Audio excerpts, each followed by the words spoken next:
Bon bah voilà, alors aujourd'hui, nouvelle vidéo, donc en fait je vais vous montrer comment j'ai réalisé en fait mon joint de boîte à clapet. Donc ça c'est ma boîte à clapet d'origine, AM6, hein, voilà, de base, en caoutchouc. Donc en fait cette boîte à clapet, il n'y a pas besoin de joint parce que du coup c'est déjà du caoutchouc en fait là, un peu qui est dur mais qui reste quand même assez souple pour faire l'étanchéité. On peut voir les traces hein, de moulage là. Enfin, des plans de joint.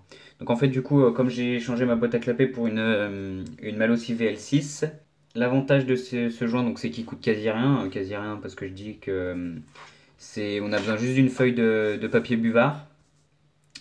Euh, voilà. Qui sont faciles à faire, donc en fait, on peut les faire quasi pour tout. Désavantage par contre, c'est que si vous mettez pas d'huile avant de le monter dessus, on met de l'huile, donc on prend un peu d'huile, puis on fait comme ça tout autour du joint. C'est qu'il va rester collé sur votre plan de joint, donc le jour où vous allez démonter, il va falloir racler un petit peu au cutter pour enlever la merde sur le plan de joint, mais c'est pas bien grave ça. Voilà. Donc des joints comme ça, on peut s'en servir pour donc des joints de boîte à clapet par exemple. On peut s'en servir comme joint de carter.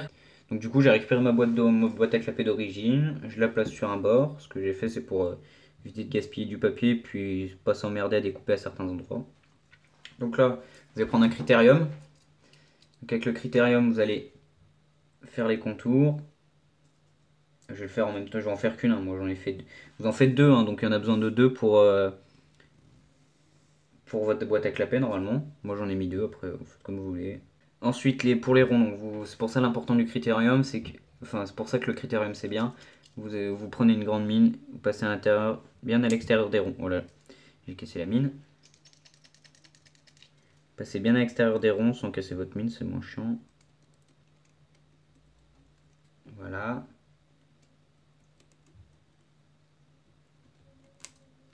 Encore une fois.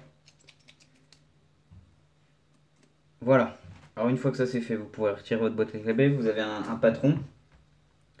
Donc le patron, il est fait. Alors moi, ce que je vous conseille là, donc, c'est qu'en fait du coup vous avez la partie intérieure là, tout le tour. En fait, moi, quand je l'ai démonté, il était encore un petit peu, pas plein d'huile, mais un petit peu gras. Donc, quand je l'ai posé, en fait, ça a fait une petite marque. Donc, j'ai pu m'en servir pour. Ça fait une marque sur le papier. Donc, j'ai pu m'en servir, en fait, pour faire les contours. Donc, voilà. Parce que si elle est encore pas un petit peu grasse, vous pouvez le. Donc, là, vous faites comme moi, vous la mettez dessus, vous appuyez assez fort. Et donc, du coup, en fait, vous avez le contour de marqué. Donc, après, tracer, c'est à l'œil. Hein. Après, c'est pas. Faudra vérifier sur votre boîte à clapet si ça dépasse pas à l'intérieur. Voilà. Hop. Donc là, on va passer au découpage. Donc, vous faites bien vos bords. Vous arrondissez pour pas trop que ça dépasse de votre boîte à clapet. Ça fera moins moche sur la machine. Voilà, vous faites l'intérieur ici. Faites-y bien propre. Hein. Moi, je fais ça à l'arrache, c'est pour vous montrer. Parce que ça a été déjà assez chiant pour moi. J'ai passé une demi-heure à faire les deux. Faire vraiment propre, faut vraiment du temps. Ensuite, pour découper l'intérieur, là. Donc ici, votre partie intérieure. Vous allez plier un peu le papier comme ça. Et prendre votre ciseau, faire une entaille comme ça. Hop, vous passez votre ciseau.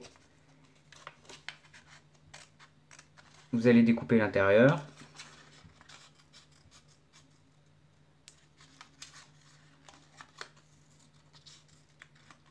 Vous enlevez tout le papier qui est à l'intérieur, voilà. Donc moi je vais pas le faire, mais vous enlevez tout le papier à l'intérieur. Pareil, vous vérifiez sur le patron si ça va à peu près à l'endroit du cercle à l'intérieur, là, du carré. Et donc en fait là, la petite technique en fait que je voulais vous montrer, c'est ici. Donc en fait sur les ronds. Donc soit vous avez un cutter et vous faites une croix sur le rond. Soit vous faites une croix sur le rond, soit en fait ouais, vous coupez en croix. Du coup, quand vous allez passer votre vis, en fait, vous aurez une épaisseur de plus et c'est pas mal. Mais c'est un peu plus galère de passer la vis. Ou alors vous avez un compas, vous prenez un sous-main, donc vous mettez quelque chose dessous, un calendrier, quelque chose comme ça, et vous commencez à trouer en fait avec le compas. Vous faites tout le tour du rond. Une fois que vous avez fait tout le tour, vous arrachez le petit bout de rond et à l'aide d'un crayon de papier par exemple, hein, donc je peux... Voilà. Il faut bien le faire tout long, vous prenez votre temps.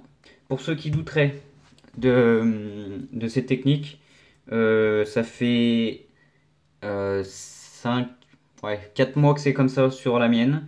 Ça a passé l'été, ça tient très bien. Aucune prise d'air, rien. Si c'est bien serré, que c'est bien fait, de l'huile au montage, ça ne bouge pas. Euh, Ça a tenu 4, enfin pour l'instant ça fait 4 mois que ça tient. Je vous tiendrai au courant.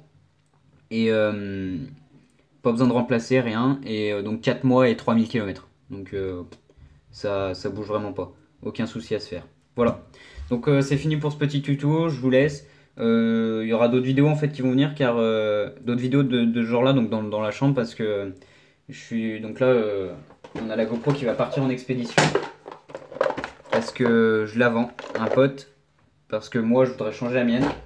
Je voudrais monter à une qualité supérieure et puis utiliser un stabilisateur pour cet hiver, pour le ski.